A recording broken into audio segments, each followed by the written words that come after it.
Hello students, today we are going to talk about reorder paragraph. Reorder paragraph क्या होता है? Reorder paragraph reading का एक ऐसा टास्क है जिसमें बहुत सारे बच्चे डिफिकल्टीज फेस करते हैं। आज हम इसी के बारे में बात करेंगे। सबसे पहले हम बात करेंगे मार्किंग क्राइटेरिया की। मार्किंग क्राइटेरिया मतलब इसके मार्क्स कैसे आपको अलॉट किए जाते हैं।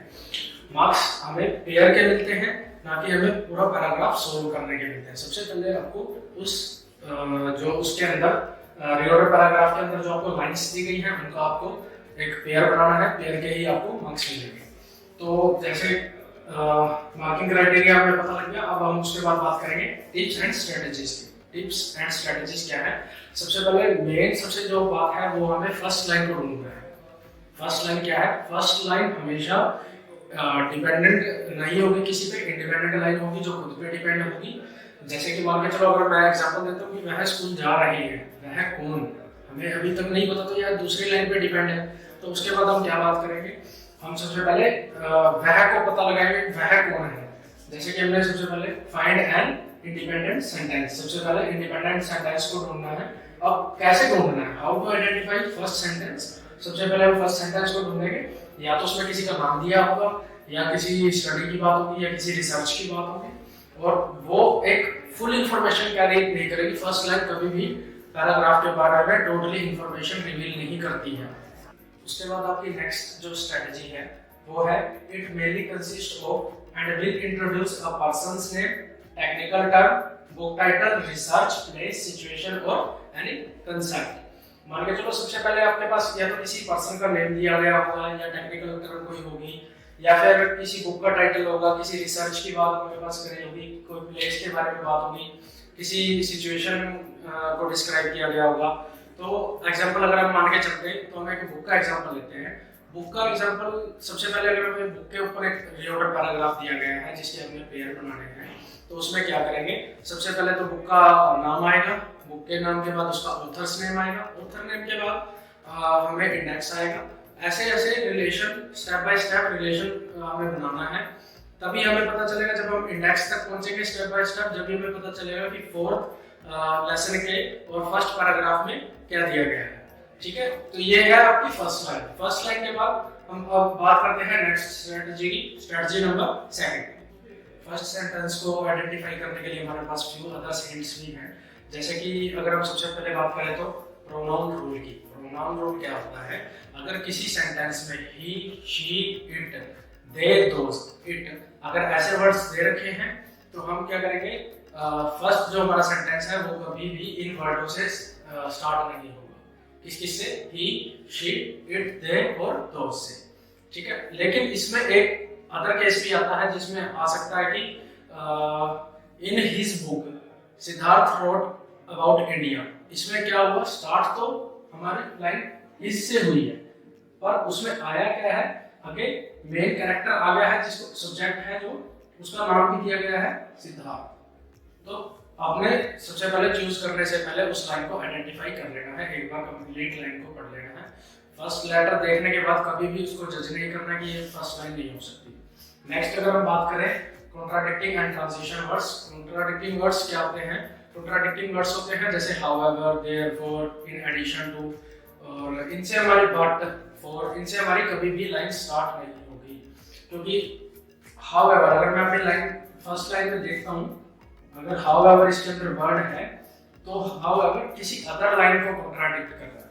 हाउएवर से कभी भी लाइन नहीं स्टार्ट होती। हाउएवर हमेशा दूसरी लाइन को कॉन्ट्राडिक्ट करेगा। ये हमें हमेशा ध्यान रखना है। थर्ड जो हमारा अदर हिंट है वो है एक्रोनियम रूल। एक्रोनियम रूल क्या है? एक्रोनियम रूल होता है बेसिकली किसी नेम से रिलेटेड। अगर किसी सेंटेंस में फॉर एग्जांपल मैं ले लेता हूँ डॉक्टर क्लार्क थॉमस।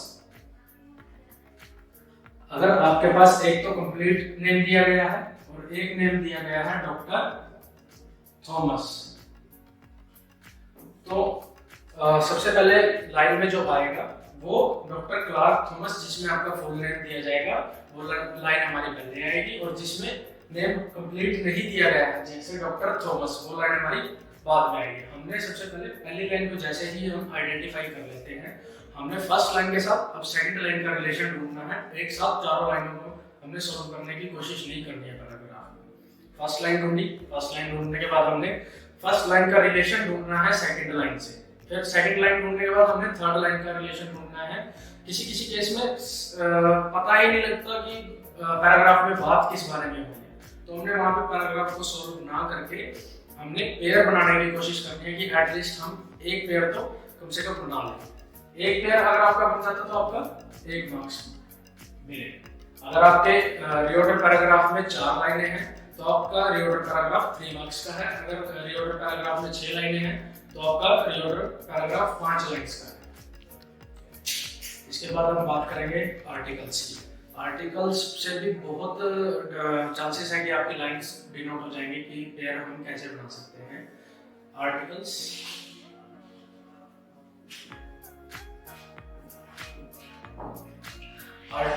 के बारे में हमें अनकॉन्शियसली तो पता है बट प्रैक्टिकली नहीं पता। आर्टिकल्स दो टाइप के होते हैं। एक होता है एन, ए और एन, और एक आता है हमारे पास ए और एन यूज किए जाते हैं जनरली किसी जर्नल टर्म्स को बताने के लिए जिन चीजों की हमें पहले से नहीं पता है, और द यूज किया जाता है जिन चीजों के बारे में हमें पहले से ही पता है। अब हमें आर्टिकल्स की हेल्प से लाइंस को कैसे आइडेंटिफाई करना है। सबसे पहले हम क्या देखेंगे, अगर किसी से मान के चलो मैंने एक नाउन लिया बेसबॉल, अगर उसके आगे वर्ड है ए और नेक्स्ट लाइन में ही हमारा बेसबॉल वर्ड है और जिसके आगे आपका आर्टिकल है द, तो ए वाली जो लाइन है वो आपकी लाइन पहले आएगी और जो द वाली लाइन है वो द वाली लाइन बाद में आएगी। लेकिन मेक श्योर आपको इस चीज का ध्यान जरूर रखना है कि आपका नाउन जो है वो दोनों लाइन में सेम हो। ऐसा ना हो ऊपर वाली लाइन में ए के साथ लिखा हुआ है बैट और नीचे लिखा हुआ है द बेसबॉल। ऐसे दोनों लाइनों में आपका जो नाउन है वो सेम रहना चाहिए। ठीक है, so this is how you solve the reorder paragraphs. Reorder paragraphs मुश्किल नहीं है, ध्यान रखना है, स्टेप बाय स्टेप आपने जाना है। एक्रोनियम रूल यूज करो, सबसे पहले फर्स्ट लाइन को आइडेंटिफाई करो, एक्रोनियम रूल यूज करो, आर्टिकल रूल यूज करो, प्रोनाउन की हेल्प से आप देख सकते हैं कि कौन सी लाइन हमारी कैसे किस लाइन के बाद आएगी। रिलेशंस बेसिकली हमने लाइंस के अंदर ढूंढने हैं। इम्प्रूवमेंट एक दिन में नहीं आएगी, इम्प्रूवमेंट स्टेप बाय स्टेप जैसे जैसे प्रैक्टिस करोगे, जितना रिओर्डर पैराग्राफ्स को समझ के प्रैक्टिस करोगे उतनी आपके अंदर 101% इम्प्रूवमेंट आएगी। So this is all about the reorder paragraphs.